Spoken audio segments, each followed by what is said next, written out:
Well, I'm on the farm today, and it's a beautiful day out here in the mountains of Virginia. And if you've seen my videos, you've seen the forestry mulcher guy in action, Southwest Virginia Land Clearing. And just kind of give him another plug on his, he's got a YouTube channel, it's great. And I've been taking video and he's been taking video, but we're down at the end here. And but I wanted to talk to you, you know, when you're starting a hay farm, I want to talk to you about a subject that's been on my mind here for just a little bit. So here in 2022, going into 2023 like we are now, it's been kind of an interesting year because, and I'm gonna take a seat here, and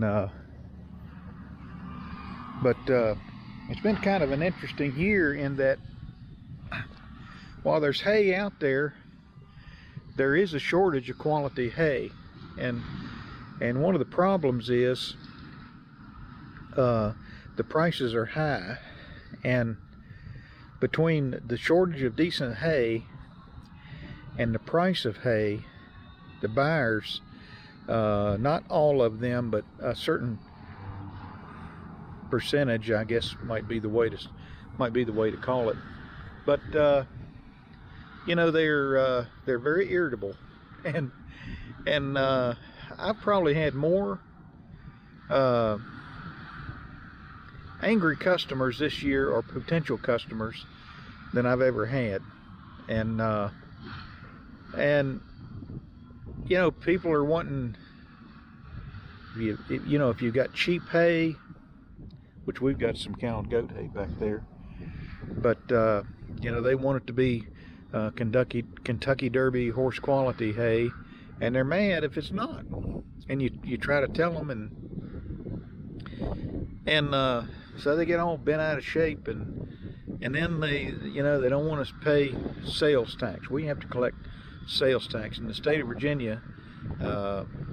You know, when you got multiple customers like we've got, we're basically selling retail, and if it's a farmer, they can fill out a form that shows that they're exempt, and then we wouldn't charge sales tax. There's a loophole there that can be used, but it's kind of like, I don't know how it is where you live, but in Virginia, you know, people slap a farm use tag on a, you know, on a Ford Taurus, and I guess that's supposed to be a farm truck. I think they're cracking down on that now, but people want to say I'm exempt, and maybe they are and maybe they're not, and so we have them fill out a form. But the thing is, the angry hay customer, really in a lot of ways what it boils down to is they want something for nothing. So they'll tell me, you know, can you lower the price because I live so far away, I have to drive a long way to get there, and then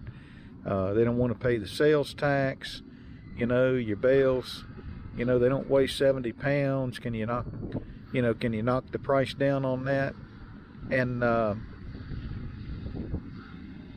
so I've had a few exchanges with some hay customers, and I had one lady the other day that she wanted hay, but she didn't want to pay sales tax, but she also didn't want to fill out the form. And then she started in, and this is cow and goat hay that I've got marked down, and then she started into, well, your hay is so expensive. And that was the button she needed to push for me to respond. And I told her, I said, our hay is not expensive. And then she went on, droning on about, you know, it's, you live a long way, you know, your hay is a long way from where we live, like it's my problem. And, you know, we got to buy gas, and, you know, the gas is expensive, and then you add sales tax on top of it, and I'm just not having it. And I'm telling them, you know, finally I just told her, I said, what you need to do is you need to buy hay from somebody else. And I said, have a good day, and I hung up. And I had another lady, she wanted goat hay to be first class horse quality hay, And then she got all mad when I told her. She said, would you feed the hay to your horses? I said, well, I don't have horses, but if I did, I'd feed it, because, you know, a lot of people on this horse hay, I think they might go a little overboard. And when you look at their paddocks, and then you look at the round bales that they feed, I don't see horses laying on the ground dead as a hammer right and left.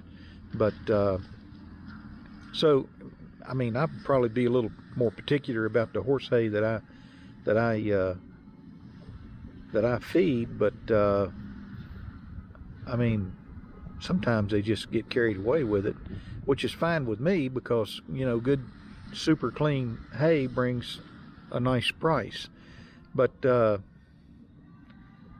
she inferred from my comment that you know, the hay was, if I fed it, then therefore it must be horse quality hay. And I said, well, you buy it at your own risk. I'm selling it as cow and goat hay. Oh gosh, she got all bent out of shape. She just, you're a fraud and you're a crook and you're all this stuff. And I told her, I said, well, you know, and I wouldn't, at the end, she said, I wouldn't buy hay from you regardless of the price. And I said, well, good luck trying to find your cheap hay. And that made her even mad, because that's what she was doing. She said, I said, and I told her, I said, you're disloyal too. I said, why aren't you buying hay from your regular supplier?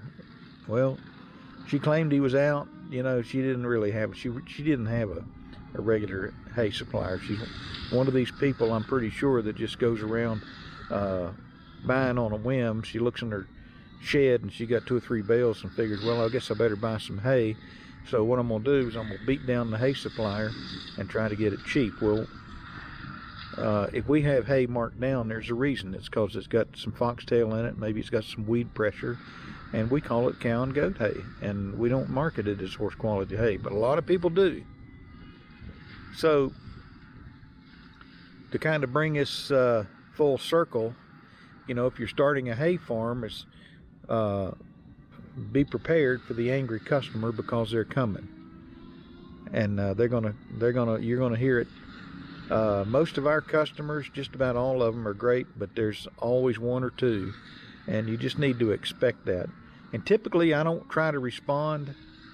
You know, I try to just get off the phone or just get out of the conversation, but every now and then they'll poke me 1 too many times, and I'll kind of like my dog, you know, if you were to, you know, push our dog too hard.